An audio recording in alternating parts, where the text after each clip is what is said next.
आंधियों से आंख मिलाओ, सैलाबों पर वार करो, मल्लाहों के चक्कर छोड़ो, तेर के दरिया पार करो।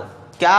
आंधियों से आंख मिलाओ, सैलाबों पर वार करो, मल्लाहों के चक्कर छोड़ो, तेर के दरिया पार करो। नमस्कार दोस्तों, मैं लखन नागर मैथ्स पावर कोचिंग क्लासेस की तरफ से आपके लिए लेके आया हूं नंबर सिस्टम का पार्ट 3। आज हम नंबर सिस्टम यानी कि संख्या पद्धति को खत्म कर देंगे और इसके सारे सवाल आज ही देख लेंगे हम क्या होगा। कल से हम पढ़ेंगे वर्गमूल एवं घनमूल, ठीक है। उसके बाद पढ़ेंगे हम लघुत्तम समापवर्तक एवं महत्तम समापवर्तक।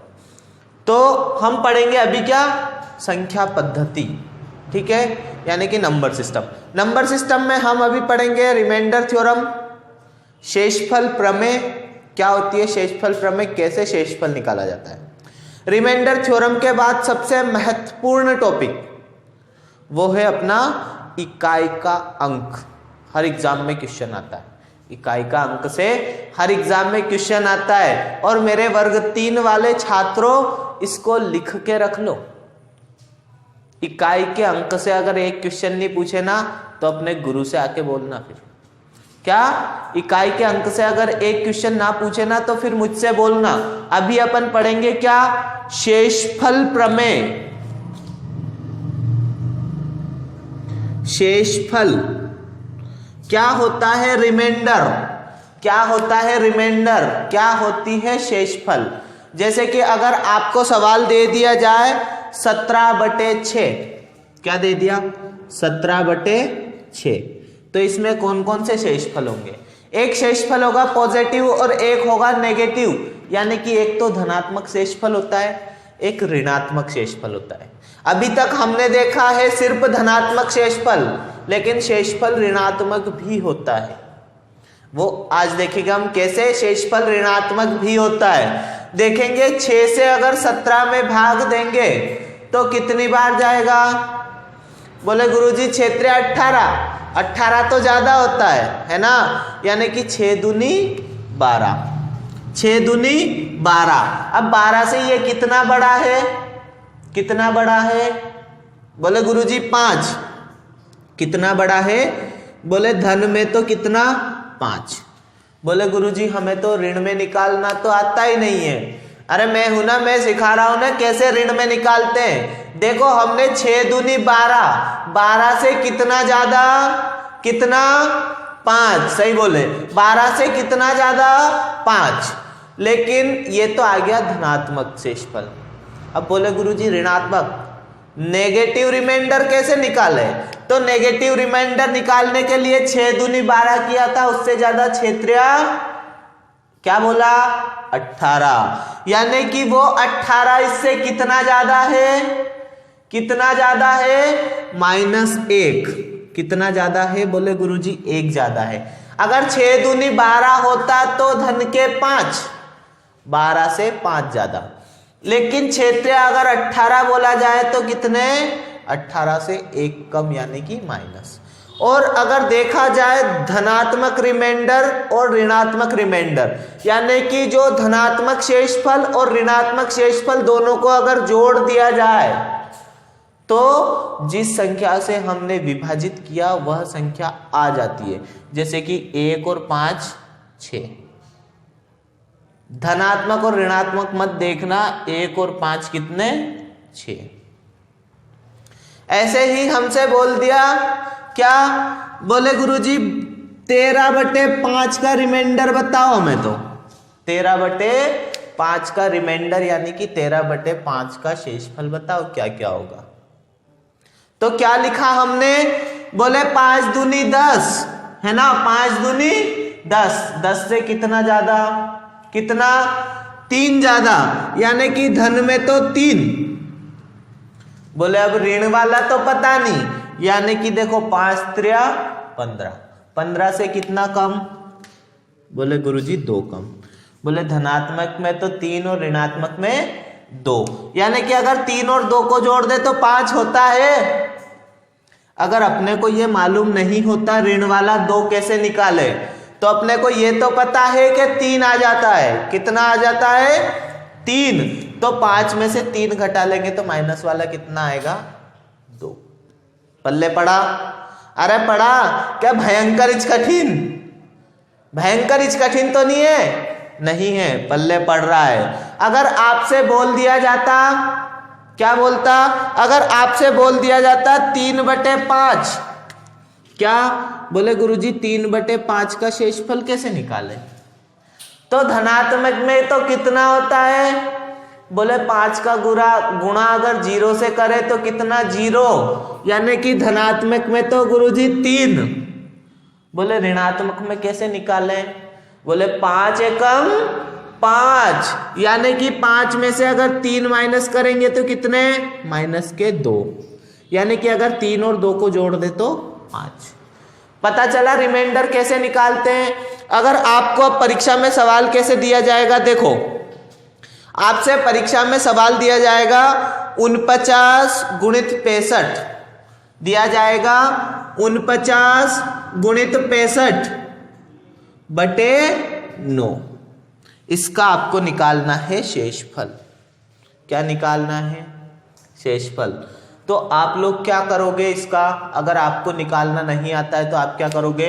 पहले दोनों का गुणा करोगे। क्या करोगे? पहले दोनों का गुणा करोगे और फिर उसको 9 से काटोगे, है ना? फिर उसके बाद क्या करोगे? 9 से काटोगे और उसके बाद जो बचेगा वो आप बताओगे कि गुरुजी ये शेषफल होता है ना? लेकिन जब मैं आया हूं तो फिर ऐसा करने का क्या काम? क्या करेंगे अब अपन? बोले गुरुजी पहले तो 49 वाले का रिमाइंडर निकाल लेते हैं, पहले तो 49 वाले का शेषफल निकाल लेते हैं। बोले गुरुजी कैसे निकालेंगे? तो बताओ तुम कितना बार गुणा करें 9 का कि 49 से कम आ जाए? कितना? 9 पंजे कितना? 45। कितना? 45। 45 से कितना ज्यादा? बोले गुरुजी 4 ज्यादा। कितना ज्यादा? 4 ज्यादा। ठीक है, ये तो हो गया। अब इसका बताओ। बोले कितना? बताओ कितना? 5 सते? बोले 5 और 7 का तो इसमें कोई काम ही नहीं है। अपने को किसका निकालना है? 9 का। फट से मैंने 5 सते बोल दिया तो बोलने लग गए 35, जबकि अपने को काम किसका है? 9 का। यानी कि 9 छके 54। बोले 54 तो बहुत ज्यादा है। 9 सते कितना? 63। 63 से कितना ज्यादा? बोले गुरुजी 2 ज्यादा, यानी कि 4 दूनी 8। रिमाइंडर कितना आया? 8। शेषफल कितना आया? 8। बोले गुरुजी ये तो पल्ले नहीं पड़ा अपने को तो कहीं पल्ले नहीं पड़ा। अरे ये पल्ले नहीं पड़ा तो अगला देख लो। बोल दिया आपसे 5 का भाग देना है 31 गुणित 47 में। बोले गुरुजी अब बताना है शेषफल क्या होगा। क्या बताना है अब? शेषफल क्या होगा? किसका बताना है? इसका। ये तो लिख लिया होगा, अगर नहीं लिखा हो तो वीडियो को पीछे करके और लिख लेना, ठीक है? इसका निकालना है अपने को। 31 और 47 का रिमाइंडर। ध्यान से देखो इधर, ध्यान से देखो इस शख्स को। अगर 5 से काटा तो 5 छके 30, बचा कितना? 1, यानी कि यहां क्या बचा? रिमाइंडर 1। इधर काटा तो 5 नाम, बोले गुरुजी 45। 45 बचे कितने? 2। तो 2 एकम 2, तो रिमाइंडर कितने आ गए? 2। ये क्या आ गया? शेषफल। कितना आ गए? शेषफल 2। पल्ले पड़ा। बोले गुरुजी सही है, समझ में आया? आया। अगला देखो, अगर उन्होंने बोल दिया, उन्होंने क्या बोला? बोले 54। क्या बोला? 54 गुणित 73 बटे 8 का शेषफल बताना है। क्या बताना है? शेषफल। शेषफल क्या होगा? बताओ करके। क्या होगा इसका शेषफल? अरे जल्दी निकालो जल्दी। तो अपन ने देखो क्या करेंगे, सबसे पहले करेंगे 8 का गुणा इतनी बार करें कि 54 से ऊपर ना जाए। अगर ऊपर भी जाए तो माइनस वाला रिमाइंडर है ना, माइनस वाला रिमाइंडर भी रख सकते हैं, प्लस वाला भी रख सकते हैं। तो 7 8 कितना 56 है ना। 54 से कितना ज्यादा, 54 से कितना ज्यादा, बोले गुरुजी -2। अरे 2 कम है ना 56 से, कितना कम है, 2 कम है। 7 8 56 है ना। अब इसका देखेंगे तो 8 नाम 72, यानी कि कितना ज्यादा, 1 ज्यादा। धन का था तो धन लिख लिया, ऋण का रहता तो ऋण लगा देते। अब देखो 2 1 कम 2, लेकिन वो काय का, माइनस का। बोले रिमाइंडर क्या आया अपना, -2। बोले गुरुजी -2 रिमाइंडर नहीं आते, रिमाइंडर काय में आते हैं, प्लस में। अरे तो इसको प्लस में कर लो, यानी कि 8 में से 2 घटाए तो कितने, 8 में से 2 घटाए तो कितने, 6।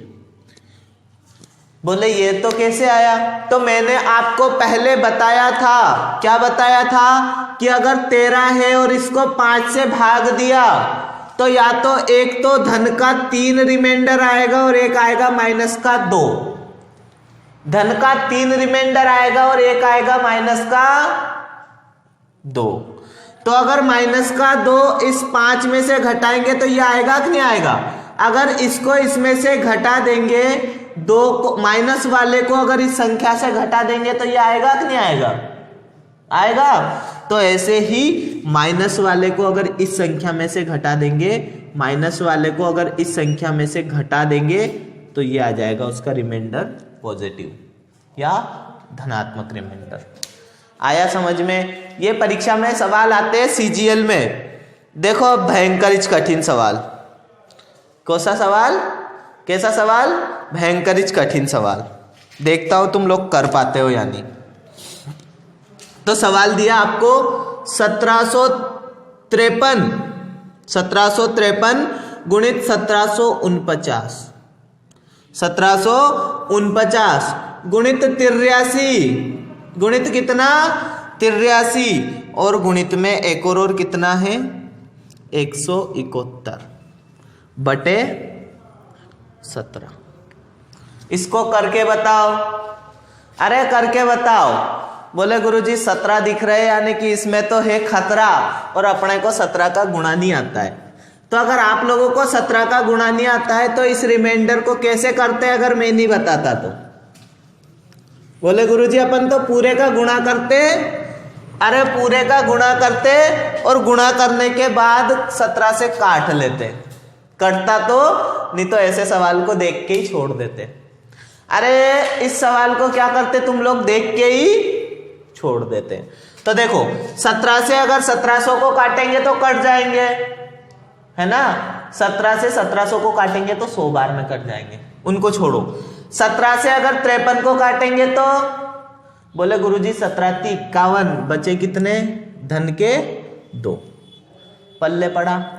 ऐसे ही यहां पर 17 × 51 यानी कि ऋण के 2, पल्ले पड़ा, 51 से 2 कम है, ठीक है। यानी कि अगर यहां देखा जाए तो 17 से करेंगे तो, अरे कितना, इनका तो कर लिया आपने 17 से, 17 × 51 और 3 2 ज्यादा, इधर कर लिया 17 × 51 यानी कि -2। अब इधर करेंगे तो, इधर करेंगे तो कितने, क्या बोला, 17 × 5 = 85 यानी कि कितने, -2। और यहां 17 से काटा तो क्या, 17 धाम 170, कितना ज्यादा, 1 ज्यादा, किसका, धन का, पल्ले पड़ा। अब इसको कर लिया 2 दूनी 4 और 4 दूनी 8, 8 एक कम 8। क्या चिन्ह धन का लगेगा या ऋण का, देखो 2 दूनी 4, 4 दूनी 8, 8 एक कम 8।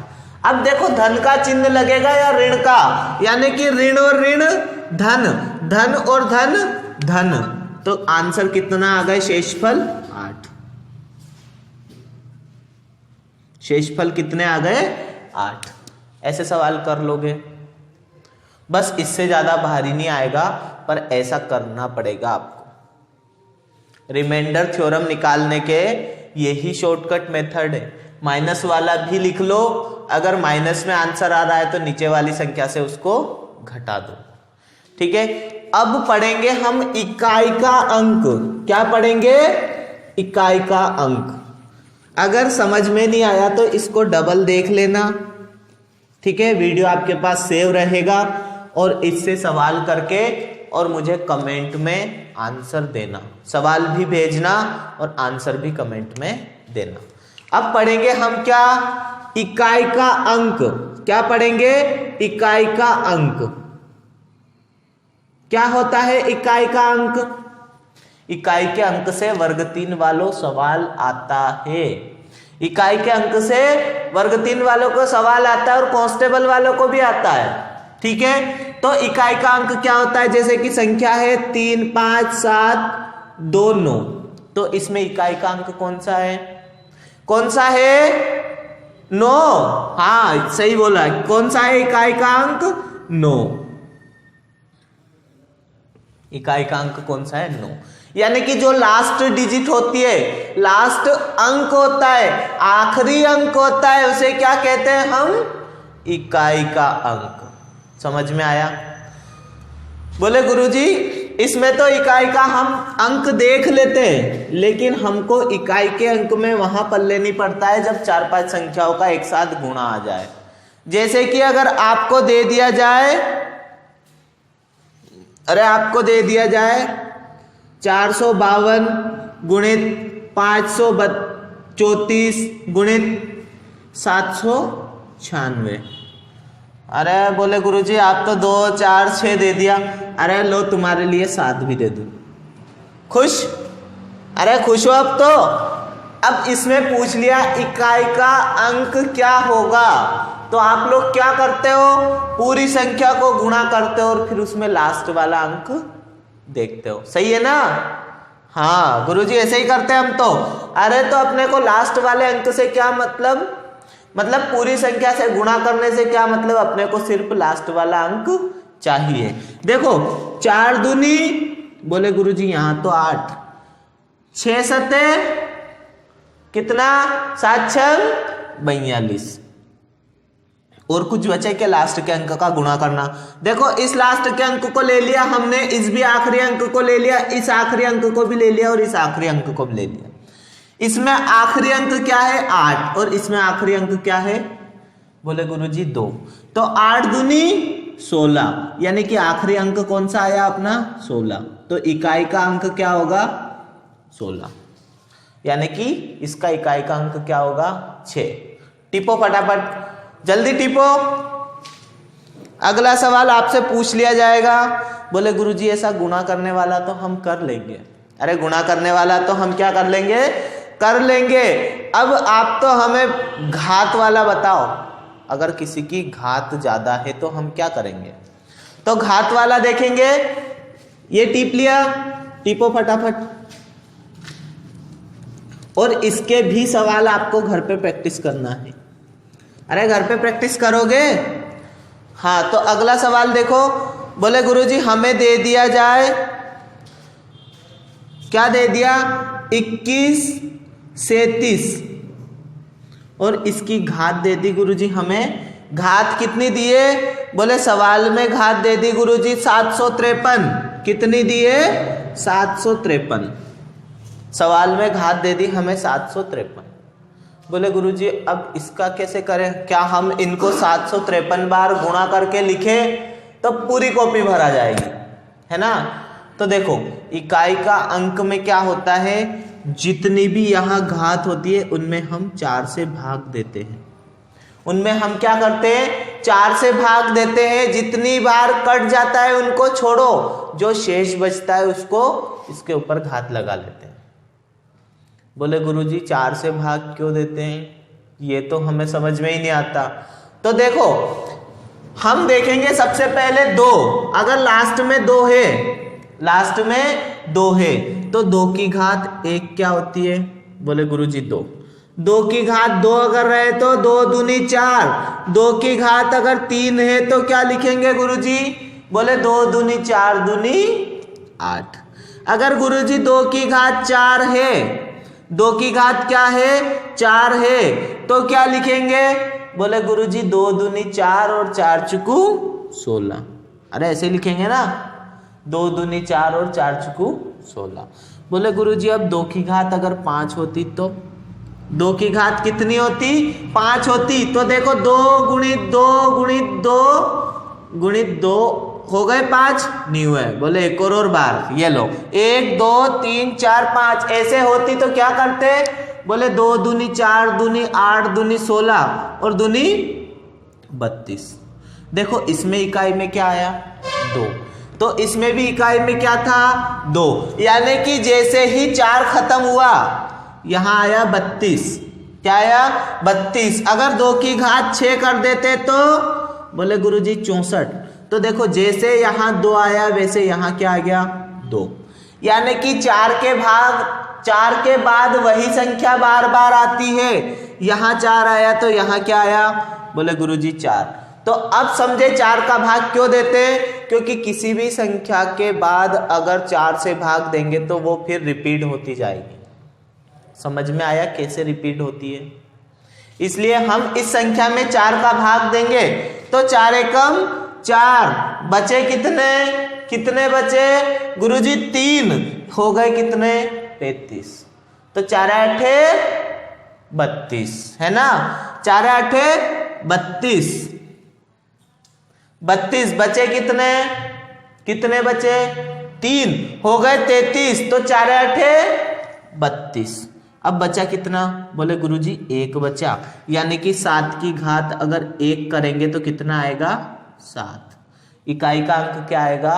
7। पल्ले पड़ा? अरे पल्ले पड़ा कि नहीं पड़ा? यानी कि अगर किसी की भी घात कितनी भी रहे, अरे किसी की भी घात कितनी भी रहे, उसको 4 से काटेंगे, घात को 4 से काटेंगे, जो शेष बचेगा उसमें क्या करेंगे हम?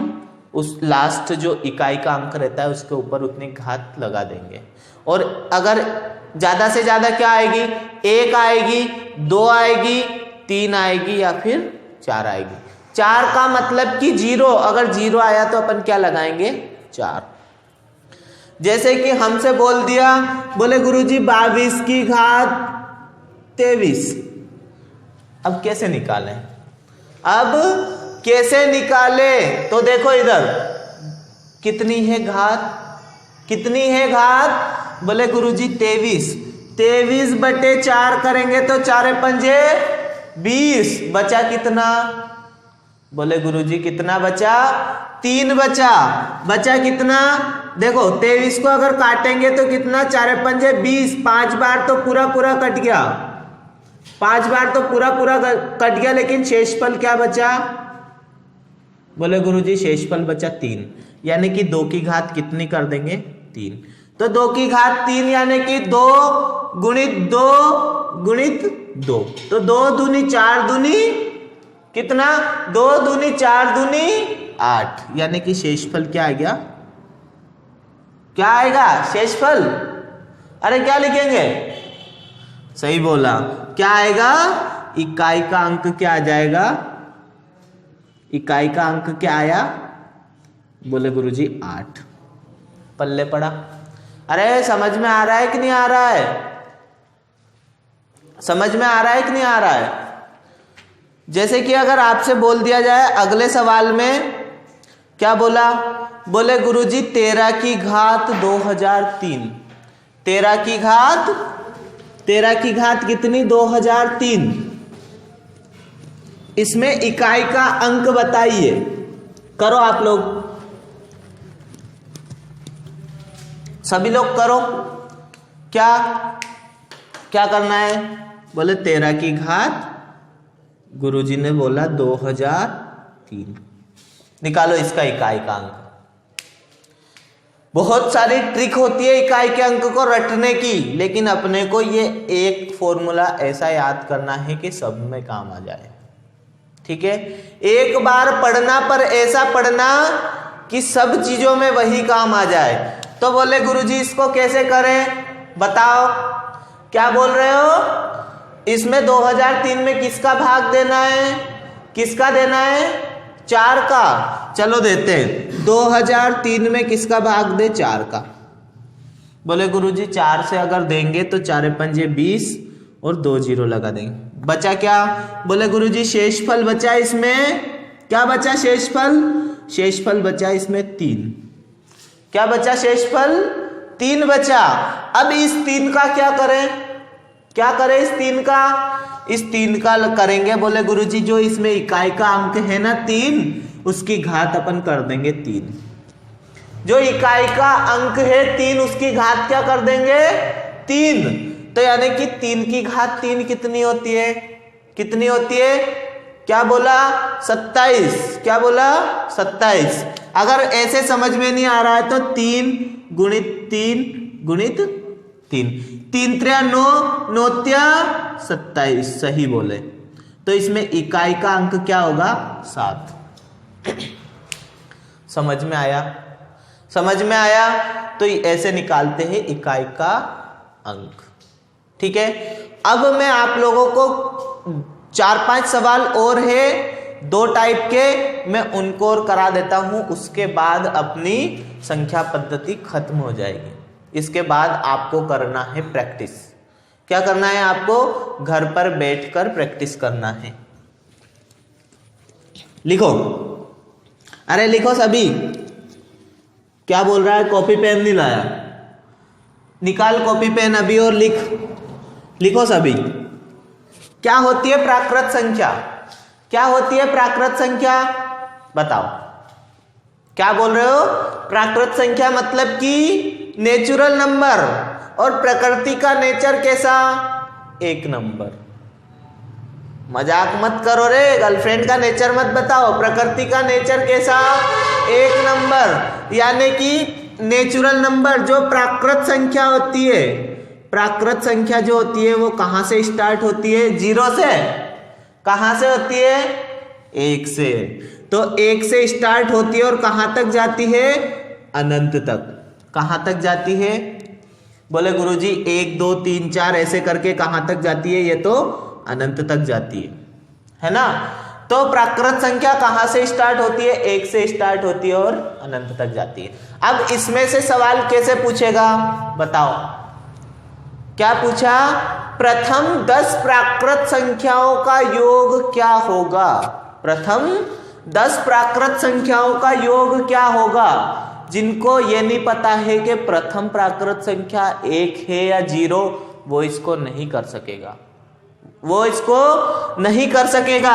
तो प्रथम 10 प्राकृत संख्या यानी कि 1 2 3 4 5 ऐसे चलती जा रही है, कहां तक, 10 तक। इनका योग आपको निकालना है। बोले गुरुजी 10 तक तो हम ऐसे ही जोड़ लेंगे, क्या काम है इनका। बेटा 10 तक तो आप जोड़ लोगे, लेकिन आपसे पूछ लिया प्रथम 100 प्राकृत संख्याओं का योग क्या होगा, तो क्या उनको जोड़ने बैठोगे। बोले गुरुजी पूरी कॉपी उसी में भरा जाएगी। हाँ, तो इसका एक सूत्र होता है, क्या होता है, प्रथम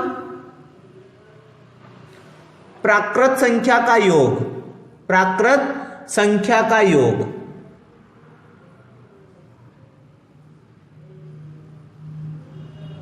बोले गुरुजी सूत्र बताओ तुम तो लिखो n + 1 बटे 2। क्या होता है प्रथम 10 प्राकृत संख्याओं का सूत्र, n + 1 बटे 2। बोले गुरुजी प्राकृत संख्याओं का योग का ये होता है।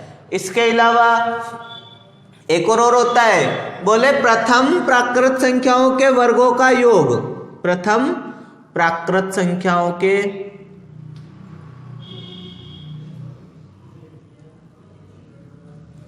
के वर्गों का योग।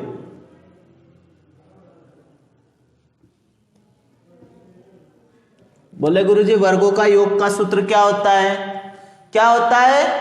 n, और बोलो n+1, आगे 2n+1 बटे क्या बोला? 6। सही है। यानी कि प्रथम प्राकृत संख्याओं के वर्गों का योग का सूत्र क्या होता है? n+1 2n+1 बटे 6। अब इसका बताओ गुरुजी आप। तो ये क्या है? प्रथम 10 प्राकृत संख्याओं का योग। तो प्रथम 10 प्राकृत संख्याओं का योग यानी कि प्रथम कितनी है? 10। n का मान कितना? 10, यानी कि 10। अब आगे क्या लिखना है? n+1 यानी कि 10 + 1 कितना? 10 + 1 बटे 2।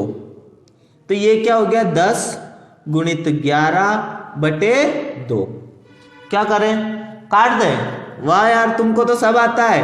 5 दूनी 10 यानी कि 11 पंजे 55।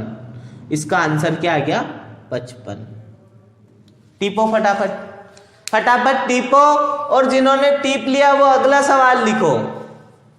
अगला लिखो। अगला क्या है? बोले प्रथम 50 प्राकृत संख्याओं का योग क्या होगा? कितनी? प्रथम 50 प्राकृत संख्याओं का योग क्या होगा? लिखो फटाफट। क्या लिखना है? प्रथम 50 प्राकृत संख्याओं का योग क्या होगा, ये निकालना है अपने को। प्रथम 50 प्राकृत संख्याओं का योग क्या होगा? 1 + 2 + 3 + 4 + 5, ऐसे कहां तक जाना है? 50 तक। तो बोले गुरुजी क्या है इसमें? हम सूत्र में मान रख देंगे। कैसे? n का मान क्या है? बोले गुरुजी 50 गुणित 50 + 1 n+1 बटे 2। वाह यार, तुमको तो सब आता है। गुणा कर दिया। अरे गुणा कर सकते हैं कि नहीं? कर सकते हैं। यानी कि पहले काट लो इसको। कितनी बार? 25 बार। अब यहां हो गया 25 गुणित 51। 25 गुणित 51 यानी कि 25 से कम 25। अरे 25 से कम 25। 25 का 5 हासिल आया 2। 25 पंजे की 125। 125 और 2 127। आंसर हुआ आसान। टिपो। इसके बाद अगला देखेंगे हम।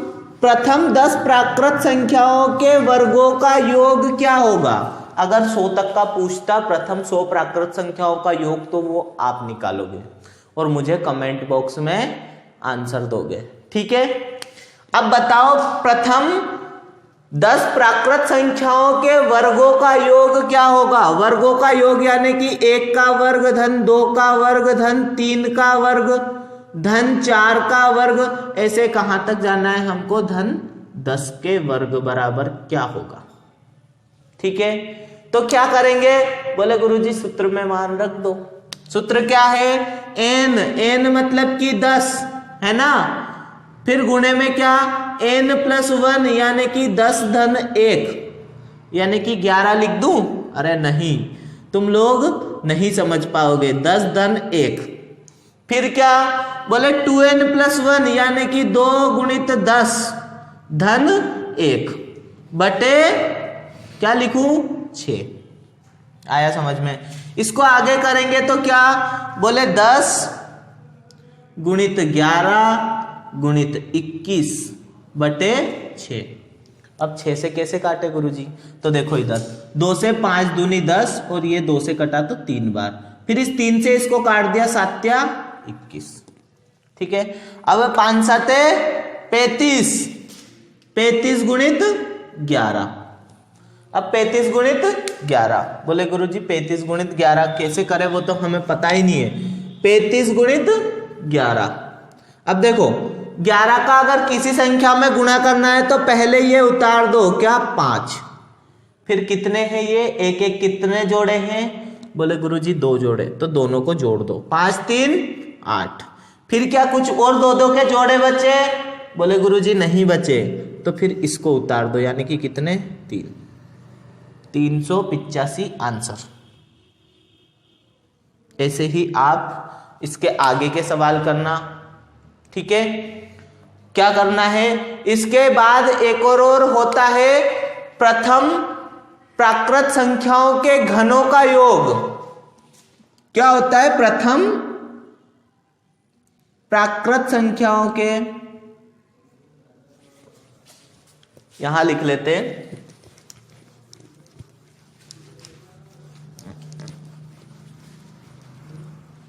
नहीं तो बोलोगे कि आपने घनों वाला तो बताया ही नहीं, है ना। क्या लिखना है, प्रथम प्राकृत संख्याओं के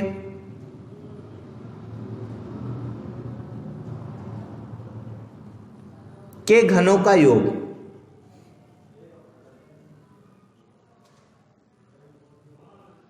घनों का योग, योग का सूत्र क्या होता है घनों वाले में, बोले गुरुजी n+1/2, यही होता है क्या।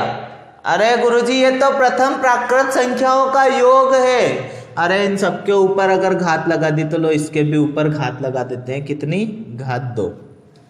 यह हो गया प्रथम प्राकृत संख्याओं के घनों का योग। तो लिख लो प्रथम 10 प्राकृत संख्याओं के घनों का योग क्या होगा, यानी कि 1 की घात 3 + 2 की घात 3 + 3 की घात 3 + 4 की घात 3, ऐसे चलना है कहां तक, 10 की घात 3 तक। क्या होगा, यानी कि देखो सूत्र क्या है, बोले गुरुजी 10 और गुणित में 10 + 1/2 और क्या करना है, सबकी घात 2। पल्ले पड़ गया। तो देखो इधर 5 दूनी 10, ये तो कट गया 5 बार में, यानी कि 11 पंजे 55 की घात कितनी, बोले गुरुजी 55 की घात 2। 55 की घात 2, तो यानी कि देखो इसकी घात निकालेंगे तो 5 का तो 25 और 5 में एक और जोड़ दिया, यानी कि किससे गुणा करना है, 6 से। 6 पंजे 30 25, तो 55, इसका आंसर क्या आ गया, 30 25।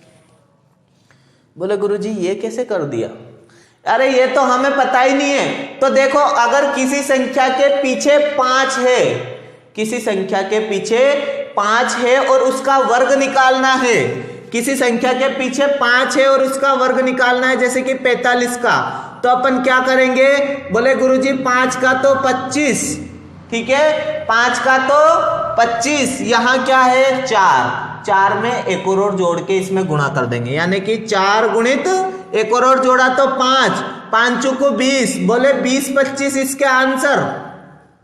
अरे मजे आ गए। अगर पूछ लिया जाए किसका, बोले पूछ लिया जाए 65 का, तो बोले गुरुजी 65 का कैसे करेंगे, तो 5 का तो क्या 25, 5 का तो क्या 25, 6 में एक और जोड़ दिया तो 7 गुणित 6, 7 छंग 42 25।